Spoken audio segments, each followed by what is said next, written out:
मत्ती 6 का 1 से 4 तक।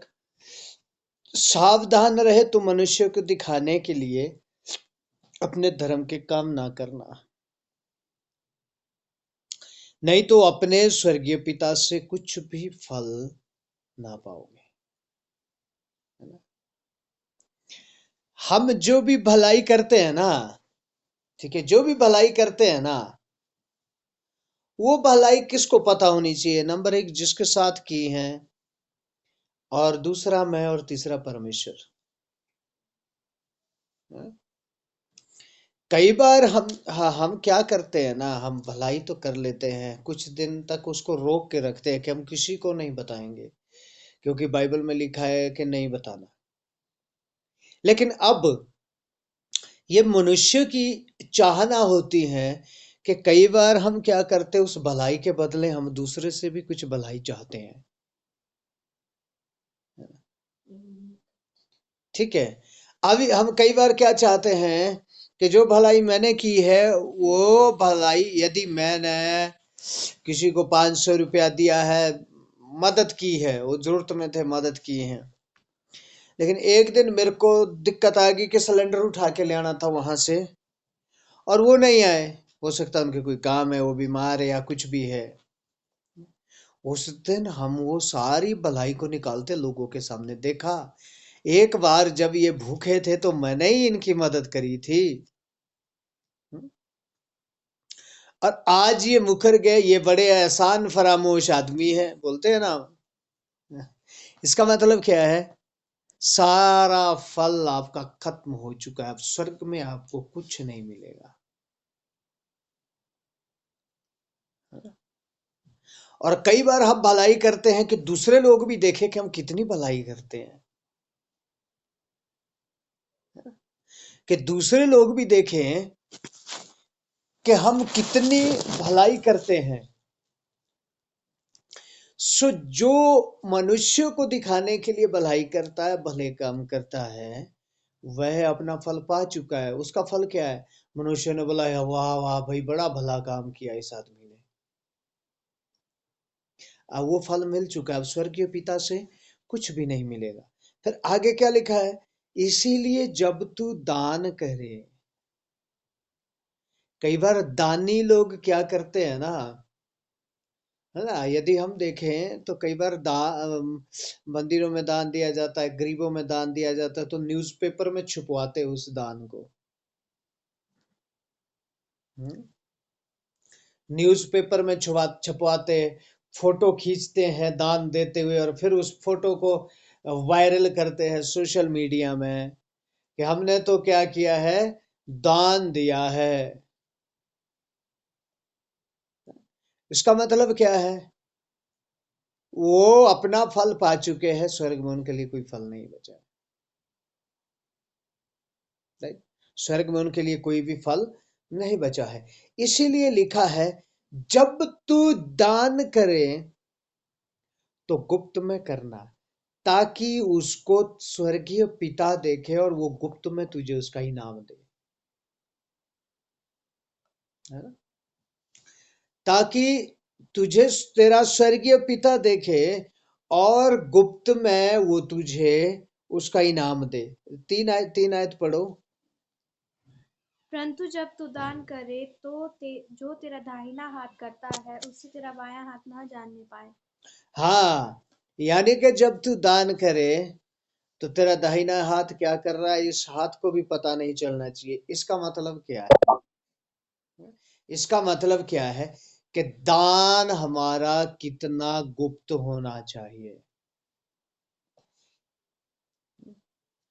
जो दान दिया जाता है वो हमारा कितना गुप्त होना चाहिए, इस बात से ये मालूम होता है, ताकि उसका पता किसको हो? स्वर्गीय पिता को, और स्वर्गीय पिता तुम्हें आशीष दे। ठीक है, ये थोड़ा और भी विषय बड़ा है, लेकिन इसमें जो 4-5 विषय जितने दिए गए हैं ना, हम कुछ शब्दों में उसको सीखेंगे। ठीक है, तो 6 अध्याय में पहला विषय क्या है? ये दान के बारे में, ये दान देने के बारे में, कि जब तू देता है तो किसी को भी मालूम नहीं होना चाहिए। अब दूसरा क्या सिखा रहा है? प्रार्थना। दूसरा भी यीशु मसीह क्या सिखा रहा है? प्रार्थना। चलिए आइए हम 5 आयत पढ़ो इसकी। जब तू प्रार्थना करे तो कपटियों के समान न हो, क्योंकि लोगों को दिखाने के लिए आराधनालयों में और सड़कों में के मोड़ों पर खड़े होकर प्रार्थना करना उनको अच्छा लगता है। मैं तुमसे सच कहता हूँ कि वे अपना प्रतिफल पा चुके। जब तू प्रार्थना करे तो कपटियों के समान ना हो, क्योंकि कुछ लोगों की प्रार्थना क्या होती है, वो प्रार्थना को लोगों को सुनाना चाहते हैं, लेकिन ये डबल काम करता है ये वचन। ठीक है। अब कुछ लोग क्या करते हैं, जिन्होंने प्रार्थना करना ही नहीं है, वो बोलते हैं हमने सुनाने के लिए थोड़ी करना, हम तो मन में करते हैं। ये वचन डबल काम करता है, क्योंकि वचन दो धारी तलवार है, और ये प्रार्थना करने वालों के लिए भी है और प्रार्थना ना करने वालों के लिए भी है। कुछ लोग क्या करेंगे, जिनको प्रार्थना करना ही नहीं है, उनको मतलब ही नहीं है प्रार्थना से, उनको बोलेंगे प्रार्थना, तुम्हें क्या पता, हम तो मन में कर लेते हैं। कब? फोन देखते देखते कर लेते हैं प्रार्थना, सो के प्रार्थना कर लेते हैं। इसका मतलब क्या है? दानियल के बारे में जब हम पढ़ते हैं, ठीक है, जब उसको शेर की मांद में डाला गया, तो वहां पर क्या लिखा है कि दानियल हर रोज की तरह उस दिन भी प्रार्थना करने गया। वह 3 बार अपनी कोठरी में दिन में जाता था प्रार्थना करने के लिए, है ना? वह 3 बार हर रोज अपनी कोठरी में प्रार्थना करने के लिए जाता था और वहां पर घुटने में बैठ के प्रार्थना करता था। ओके। और जो कुछ लोग हैं, अब देखो दोनों प्रकार के लोग आते हैं इसमें। एक, जिनको प्रार्थना नहीं करना है, उनके पास ये बहाना नहीं, बाइबल में लिखा कि लोगों को दिखाने के लिए नहीं करे। अरे भाई तो बैठ के तो करो, संगति में बैठ के तो करो, परिवार के साथ बैठ के तो प्रार्थना करो, लोगों को तो मत दिखाओ ना। ठीक है, वैसे तो प्रार्थना करो, बाइबल ने उसके लिए थोड़ी मना किया है। बाइबल का कहने का मतलब क्या है? उस समय यहूदियों में से भी बहुत सारे लोग थे, वह चोरी करते थे, व्यभिचार करते थे, उल्टे फुलटे सारे गंदे काम किया करते थे,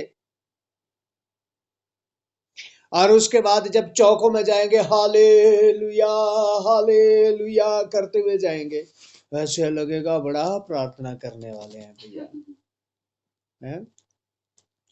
और जब कहीं प्रार्थना के लिए उनको बोला जाता है, 5 मिनट की प्रार्थना को बोला जाएगा, वो 20 मिनट करते रहेंगे, बड़ा जोश में करेंगे, वो दिखाएंगे मैं कितना प्रार्थना करने वाला हूं, और उनका प्रार्थना का जीवन और परमेश्वर के साथ का जीवन है ही नहीं है। हालेलुया। समझ आ रहा है? उनका प्रार्थना का जीवन और परमेश्वर के साथ में कोई संबंध नहीं है, उनको कोई मतलब नहीं, उनको परमेश्वर से और किसी से कोई मतलब नहीं है उनको। लेकिन जब 2-4 लोग इकट्ठे हो जाएंगे, तो वह 5 मिनट प्रार्थना बोलेंगे, वो आधा घंटा भी लगा सकते हो, प्रार्थना में ही रहेंगे, हालेलुया हालेलुया। ठीक है, लेकिन उसके प्रार्थना के बाद उनका स्वभाव कैसा होगा? चिड़चिड़ा, झगड़ालू। ज्यादातर ये देखना, हर समय वो उनके अंदर क्या होगा? शांति नहीं होगी। शांति तो परमेश्वर के वचन से ही आती है ना, शांति तो परमेश्वर के साथ संबंध से ही आती है ना, बिना संबंध से तो नहीं, क्योंकि शांति का दाता तो एक है और वो परमेश्वर है। हालेलुया। शांति का दाता तो एक है ना। और ऐसे लोग मालूम क्या होता है? सब्जी वाले से लड़ पड़ते हैं,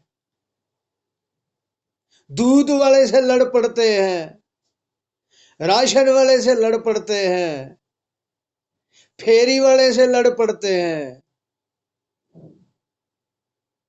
5-5 10-10 रुपए के लिए लड़ पड़ते हैं। समझ आ रहा है? ये क्या है? जब परमेश्वर का आत्मा है ना, प्रभु के लोगों, परमेश्वर का आत्मा जगह जगह में गाइड करता है। हर जगह में आपको वो गाइड करेगा कि आपको यहां पर अपने आप को कैसा रखना है, याद रखना। जब बाजार में चलते हैं, परमेश्वर 100%, मैं कहता हूं 100% परमेश्वर का आत्मा गाइड करता है। 100% परमेश्वर का आत्मा गाइड करता है। यही तो अनुभव लो ना, यही तो अनुभव लेना है ना हमें। जब मार्केट में जाएंगे, आप बाजार में जाएंगे, कई तरह की परिस्थितियां खड़ी होंगी, हमारे एकदम से क्रोध आने की कई बात है, लेकिन उसी समय परमेश्वर का आत्मा गाइड करता है कि कैसे मसीह का स्वभाव यहां ले आना है बाजार के अंदर, है ना? आपको मालूम हो गया दूध आ गया, दूध में पानी आ गया, आप, लेकिन परमेश्वर का आत्मा गाइड करना है, यदि पानी बोलना भी है तो कैसे बोलना है, यदि परमेश्वर बोलेगा तो कैसे बोलेगा, है ना? यदि उस दूध वाले को परमेश्वर बोलेगा कि तेरे दूध में पानी है आज, तो अब इमेजिन करें कि परमेश्वर कैसे बोलेगा, है? परमेश्वर उसके बाल को खींच के बोलेगा दूध में पानी डाला आज, पैसा नहीं मिलेगा तुझे आज, ऐसे परमेश्वर बोलेगा? हम किसकी संतान है? परमेश्वर की। हालेलुया। कहने का मतलब क्या है? परमेश्वर का आत्मा गाइड करता है और 100% करता है। 100% करता है। यीशु मसीह जब यहूदियों, शास्त्रियों, फरीसियों, सदुकियों के बीच में होता था ना, तो यीशु थोड़ी देर उनसे बात करता था, और अब यीशु जानता है, अब ये समझेंगे नहीं, लेकिन ये मूर्खता की बात ही करेंगे। क्या करेंगे? अब ये समझने वाली बात नहीं करेंगे। आप ध्यान देना ना, एक आदमी है जो समझने की कोशिश करता है। हो सकता है, मान लीजिए मेरे पास ये मोबाइल फोन है ना, हो सकता है इस मोबाइल फोन के बारे में किसी ने मिस गाइड किया किसी को, है ना, कि नहीं नहीं नहीं नहीं नहीं, ये तो खतरनाक होता है, ये फट जाता है, और मुझसे बहस कर ले। अब मैं बोलूंगा भाई ये फटता नहीं है, ये थप फटता है यदि आप इसको ओवर चार्ज करेंगे, ओवर चार्ज करके इसकी बैटरी फूलेगी, उसके बाद इसमें रिस्क रहेगा कि ये फट सकता है। अब यदि उसने समझना है तो वो क्या करेगा कि अच्छा ऐसा होता है, वो पूछेगा और क्या तरीके इसके फटने के, और क्या कारण हो सकते इसके फटने के, वो पूछेगा, पूछेगा तो मैं समझाऊंगा। लेकिन यदि वो बोले मुझे पता है, मैं सबूत दे सकता हूं, ये फटेगा बिना मतलब से भी, मुझे पता ये रखे रखे भी फट जाएगा, इसका मतलब क्या है? वो मूर्खता है ना। अब वो बुद्धिमानी नहीं है। अब क्या बोल रहा है वो मूर्खता है ना, क्योंकि उसको समझना नहीं है उसके बारे में। तो यीशु मसीह जब इन चीजों को देखता था, तो यीशु क्या करता था? शांत होके वहां से निकल जाता था। क्या करता था यीशु?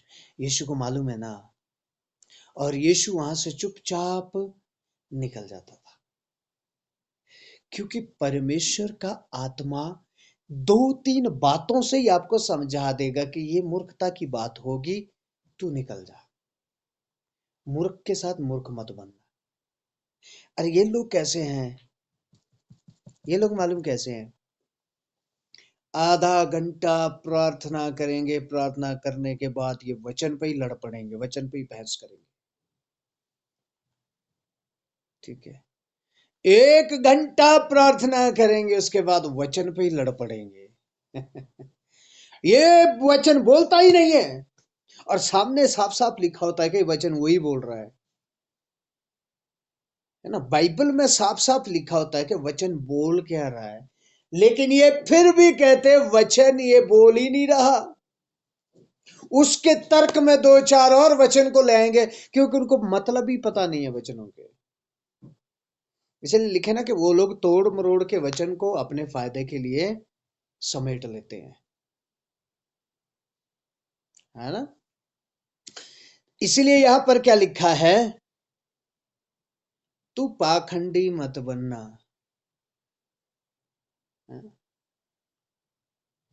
इसीलिए याकूब की पत्री में देखो, याकूब परमेश्वर को समझ गया, तभी याकूब कहता है, शब्द तेरे बेशक थोड़े ही हो, लेकिन वो शब्द हो जो तेरे दिल से आए और जो तू प्रभु के सामने पूरे कर सके। हाँ? थोड़े ही हो, लेकिन वो हो जो तेरे हृदय से आए और प्रभु के सामने पूरे कर पाए। Right, okay. इसीलिए लिखा है, वो लोग प्रतिफल पा चुके हैं, और वो 1 किलो किसी को चावल भी देंगे, उसका भी सारे में ढिंडोरा पीटते हैं, देखा खाने को नहीं था उस दिन, मैंने दिया था। तो प्रभु के लोगों, यदि आपने किसी को दिया है ना, तो उसको यहां रखो और परमेश्वर के सामने रखो, क्योंकि फल हमें संसार से नहीं पाना है, हमने परमेश्वर से प्रतिफल पाना है। हमें संसार से प्रतिफल नहीं पाना है, परमेश्वर से प्रतिफल पाना है। हालेलुया। ये है प्रैक्टिकल, प्रैक्टिकल करना पड़ेगा बहुत बार, क्योंकि हमारे साथ बहुत होता है ऐसा, हमारे साथ बहुत होता है ऐसा। बहुत बार बहुतों की मदद करते, लेकिन परमेश्वर के सामने है ना, तो हमने पहले ही मन बना लिया होता कि जो मदद की है ना, वो मेरे दिमाग में नहीं रहनी चाहिए, प्रभु उसको अभी साफ कर दे, ताकि मैं कहीं घमंडी ना हो जाऊं, घमंड ना करूं, मैंने तो दिया था। हालेलुया। इसलिए जो दे दिया कभी गिनना नहीं है विश्वासियों, प्रभु के लोग हैं, तो जो दे दिया सो दे दिया, गिनना नहीं है। किसी को आपने 1 किलो चावल, या जब वो उनके पास दिक्कत थी, आपने 1 महीना उनको खाना खिलाया ना, प्रभु का धन्यवाद दो कि वो सौभाग्य परमेश्वर ने दिया, क्योंकि उसी की तो आपको आशीष मिलेगी। यदि आप उनको खाना ही नहीं खिलाते तो आप आशीष किस चीज की पाते। यदि आपने उनके दुख में आपने मदद की, उनको खाना खिलाया, हो सकता है आप अस्पताल में उनके साथ रहें, उसके बाद भी उन्होंने बुरा व्यवहार, कोई बात नहीं है, लेकिन आपको सौभाग्य दिया ना परमेश्वर ने मदद करने का, तो कभी उसको रिपीट नहीं करना, रिपीट नहीं करना कभी भी जीवन में, कभी भी जीवन में रिपीट नहीं करना। ये विश्वास रखना, एक दिन ये रिपीट होएगा, और ये रिपीट मालूम कौन करेगा, जब मैं मेरे बाप के पास जाऊंगा, मेरा बाप मेरी तारीफ करेगा, देख मैंने लिख के रखा हुआ है, इस डेट में तू इसके साथ अस्पताल में था, और मेरे बेटे में तुझसे बहुत आनंदित हूं, तूने किसी को नहीं बताया, इतने दिन तेने उसको खाना खिलाया, चुपके से तूने उसको मदद किया, किसी को नहीं बोला, मैंने लिख के रखा हुआ है, धन्य है तू जिसने मेरे वचन को माना है। वचन को मानना, देना सिर्फ वचन को मानना नहीं है, लेकिन दे के चुप रहना वो वचन को मानना है। समझ आ रहा है? समझ आया? कितने लोगों को समझ आया? सिर्फ देना ही वचन को मानना नहीं है, देना तो ठीक है, लेकिन दे के बिल्कुल चुप रहना वो वचन को मानना है, क्योंकि बाइबल में वही लिखा है ना। समझ आ रहा है ना? दे के उसकी चर्चा नहीं करना, मैंने तो दिया था, मैंने तो दिया था। ठीक है, देने के लिए ऑप्शन रखा है प्रभु ने आपके पास, ऑप्शन, चाहो तो मदद करो, नहीं भी करो तुम्हारे ऊपर है। ठीक है, चाहो तो, अब यदि कर दी तो अब बड़ी जिम्मेवारी है आपके ऊपर कि उसको बिल्कुल बंद रखना है मुंह को। हालेलुया।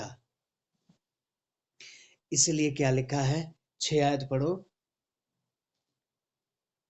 परंतु जब तू प्रार्थना करे तो अपनी कोठरी में जा और द्वार बंद कर कि अपने पिता में से जो गुप्त में है प्रार्थना कर, तब तेरा पिता जो गुप्त में देखता है तुझे प्रतिफल देगा। पर अपनी कोठरी में जा और वहां जाकर प्रार्थना कर, द्वार को बंद कर ले, ताकि वो बातचीत तेरे और तेरे बाप के बीच में हो। इसका मतलब ये नहीं है कि परिवार वाले जब सब बाहर जाएंगे तब मैं अंदर से कुंडी लगा के प्रार्थना करूंगा, क्योंकि वचन में भी लिखा, जहां 2 या 3 जन मेरे नाम से इकट्ठे होंगे उनके बीच में मौजूद हूं। और ये भी लिखा है, जैसे जैसे अंत के दिन को नजदीक आते देखो और ज्यादा इकट्ठे होना, इकट्ठे होकर मिलकर प्रार्थना करना। ये किसके लिए कहा है? जो पाखंड करते हैं प्रार्थना में। हालेलुया, समझ आ रहा है ना? जो प्रार्थना में पाखंड करते, दिखाने के लिए प्रार्थना करते हैं। दिखाने के लिए प्रार्थना नहीं।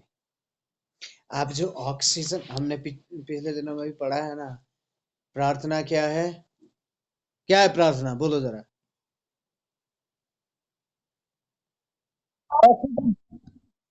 राइट, याद रखना। हाँ, प्रार्थना क्या है? ऑक्सीजन, है ना? ये जो सांस हम लेते हैं, आप ये सांस दूसरे को दिखाने के लिए लेते हैं कि अपने लिए लेते हैं? हम्म? अपने लिए लेते हैं ना? दिखाने के लिए तो नहीं लेते ना, कि देखो मैं तो सांस ले रहा हूं। कि जब तुम चले जाओगे तब मैं सांस लेना बंद करूंगा। यदि सांस लेना बंद कर दिया तो हमेशा के लिए सांस बंद। अब प्रार्थना भी क्या है? जीवनदायक वायु यानी ऑक्सीजन। तो ये ऑक्सीजन दूसरे को दिखाने के लिए नहीं लेना है, बल्कि अपने आप को जिंदा रखने के लिए लेना है। ठीक है? तो प्रार्थना दिखाने के लिए नहीं है, बल्कि प्रार्थना क्या है? ये मेरे जिंदा रहने के लिए है, मेरे आत्मिक जीवन को जिंदा रखने के लिए ये प्रार्थना है। इसीलिए वो ऑक्सीजन आएगी कहां से? परमेश्वर से। इसलिए हमारी प्रार्थना मेरे और परमेश्वर के बीच में हो। यदि हम कलीसिया में भी बैठे हैं तो कलीसिया में जब मैं प्रार्थना करता हूं तो कलीसिया के लिए नहीं है, वो मेरे और परमेश्वर के बीच की बातचीत है। हालेलुया। वो किसके बीच की बातचीत है? मेरे और परमेश्वर के बीच की बातचीत है वो प्रार्थना। इसलिए क्या लिखा है कि तू, ताकि तेरा पिता जो गुप्त में देखता है तुझे प्रतिफल देगा। आमीन। आगे 7 आयत क्या कहती है? प्रार्थना करते समय अन्य जाति की नाई बक बक ना करो, क्योंकि वे समझते हैं कि उनके बहुत बोलने से सुनी जाएगी। सो तुम उनकी नाई ना बनो, क्योंकि तुम्हारा पिता तुम्हारे मांगने से पहले ही जानता है कि तुम्हारी क्या क्या आवश्यकता है।